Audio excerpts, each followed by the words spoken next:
Hey everyone! Welcome back to the channel. In this video, I will explain the embassy track of the CSC scholarship in full detail, every single step you need to know.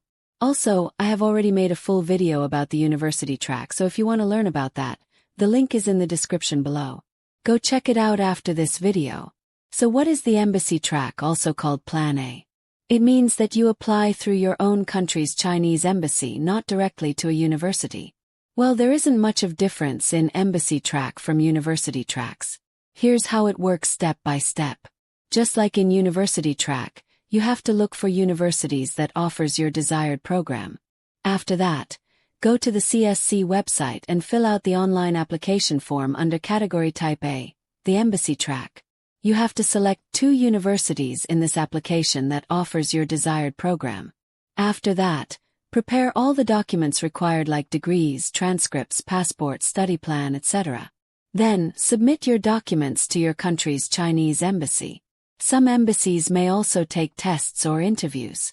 Depends on the country, so always check. They post every year, so make sure to go through that. If you get shortlisted, your documents will be sent to CSC and then to the universities you selected. If everything goes well, you'll receive the final admission and CSC scholarship offer. Also, I forgot to mention this part in my university track video. So let's talk about the eligibility criteria, which is the same for both tracks. You must be a non-Chinese citizen. You must be physically and mentally fit. For a master's, you need a bachelor's degree and should be under 35 years. For a PhD, you need a master's degree and should be under 40 years. If your program is in Chinese, you might need an HSK certificate.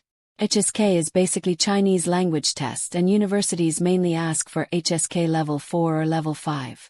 If your program is in English, universities usually ask for IELTS, TOEFL, or an English proficiency certificate from your last institute.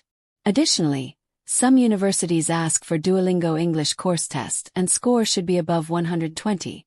Let's compare the embassy track with the university track. The embassy track goes through your government and the Chinese embassy. Takes more time and is usually more competitive.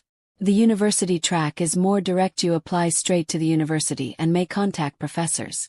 It's faster and gives you more control. If you ask me, I suggest going for the university track, especially if you have a university in mind.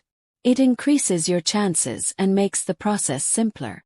So that's all about the embassy track. I hope this clears everything for you. If you still have any questions, drop them in the comments. Also, don't forget to like this video, subscribe, and watch the university track video from the description below.